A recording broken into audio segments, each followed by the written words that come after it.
Shalom, selamat pagi. Perkenalkan, nama saya Friskawati Malolo dari kelas B Pendidikan Agama Kristen, Fakultas Keguruan dan Ilmu Pendidikan Kristen. Video ini saya buat untuk memenuhi salah satu tugas mata kuliah Teknologi Pembelajaran Pendidikan Agama Kristen di Institut Agama Kristen Negeri Toraja. Pada pertemuan kali ini kita akan membahas tentang trait dan faktor. Trait adalah suatu ciri yang khas bagi seseorang dalam berpikir, berperasaan, dan berperilaku. Teori trait dan faktor merupakan pandangan yang mengatakan bahwa kepribadian seseorang dapat dilukiskan dengan mengidentifikasikan jumlah ciri sejauh tampak dari hasil testing psikologis yang mengukur masing-masing dimensi kepribadian.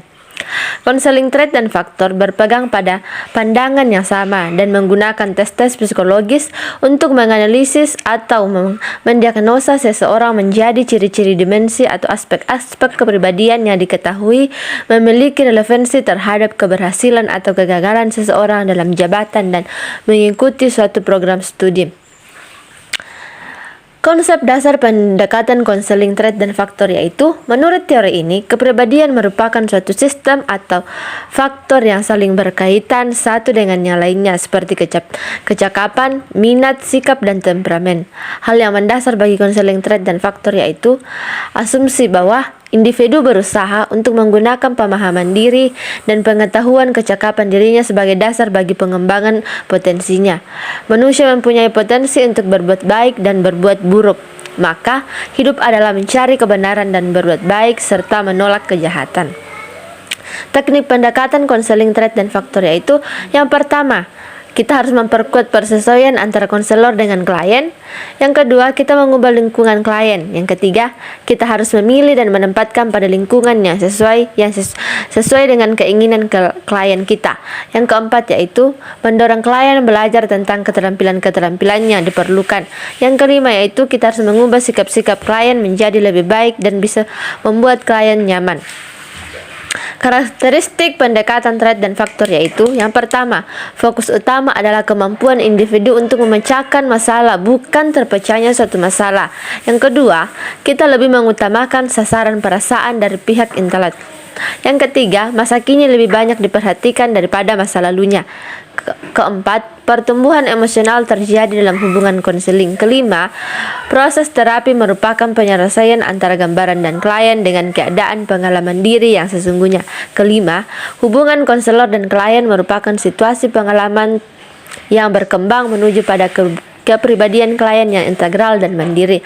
Keenam, klien memegang peran aktif dalam konseling, sedangkan konselor bersifat pasif atau reaktif. Peran dan fungsi konselor dalam pendekatan trait dan faktor yaitu, peran yang pertama, peran yang dilakukan yaitu konselor memberitahu kepada klien tentang berbagai kemampuan yang diperoleh melalui penyelenggaraan testing psikologis, angket, dan alat ukur lainnya. Konselor memberitahukan tentang bidang-bidang yang cocok sesuai dengan kemampuan serta karakteristiknya seorang klien. Dan konselor juga harus secara aktif mempengaruhi perkembangan klien. Konselor membantu klien mencari atau menemukan sebuah kesulitan atau gangguan dengan diagnosa eksternal. Secara esensial, peranan konselor adalah seperti guru di mana memberi informasi dan mengarahkan secara efektif.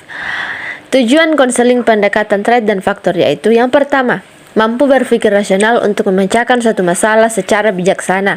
Yang kedua, memahami kekuatan dan kelemahan dirinya sendiri. Yang ketiga, mampu mengembangkan potensi secara penuh.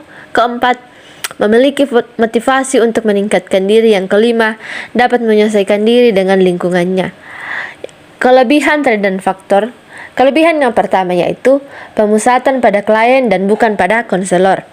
Yang kedua, identifikasi dan hubungan konseling sebagai wahana utama dalam mengubah kepribadian. Ketiga, lebih menekankan pada sikap konselor daripada teknik. Keempat, memberikan kemungkinan untuk melakukan penelitian dan menemukan penekanan emosi, perasaan, dan efektif dalam konseling. Kelemahan trait dan faktor yaitu kurang diperhatikannya keluarga dekat, kurang diperhitungkannya perubahan-perubahan dalam kehidupan masyarakat. Yang ketiga, banyak tuntutan dari keluarga yang membuat klien merasa tertekan. Demikianlah pertemuan kita pada hari ini. Kita akan mengisi kuis dan Kalian bisa mengisinya, silahkan teman-teman scan pada aplikasi QR Code. Selamat bekerja dan jangan lupa untuk isi absen pada link di akhir video ini. Terima kasih, Tuhan Yesus memberkati, salam sehat.